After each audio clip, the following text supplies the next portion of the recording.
ఒక average BTech student కథలు ఎట్లుంటాయని అంటే ఫస్ట్ సెకండ్ థర్డ్ ఇయర్ అయితే కాలేజ్కి రారా రారా అన్న ఏదో అటెండెన్స్ కోసమే వచ్చేది, కానీ క్లాస్లో ఉంటామా ఏం చేస్తాం బయట తిరుగుడే సరిపోతుంది. కానీ ఇప్పుడు ఫోర్త్ ఇయర్లో ఒక కాలేజ్ అంటేనే ఒక ఎమోషన్ అయిపోయింది, అట్లున్నది కథ.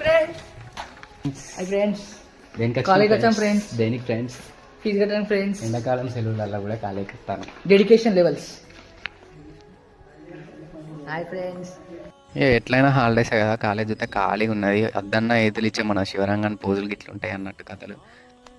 ఒక హాయ్ అన్న డైలాగ్ ఉన్న పిచ్చి పిచ్చి గెంతులే వస్తాయి మనకి.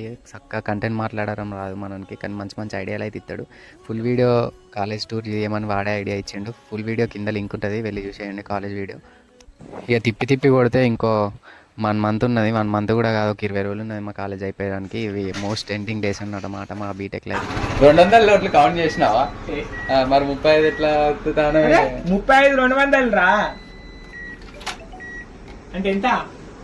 నేను చదువుకోలే భయ్య. అరే ఐ డోంట్ నో. 30 అంటే ఎంత? 15,000. 4 అంటే ఎంత? 3,000. 4 అంటే 3,000. ఇక ఫైనల్గానైతే 4 ఫీజు అయితే కట్టేసినాం, ఇంటికి వచ్చేసినాం. ఇక ఫుల్ వీడియో అయితే కింద లింక్ ఉంటుంది, వెళ్ళి చూసేయండి. అండ్ వెళ్ళే ముందు ఫాలో అండ్ సబ్స్క్రైబ్ అయితే మర్చిపోకండి. ఓకే, ఉంటా, బాయ్.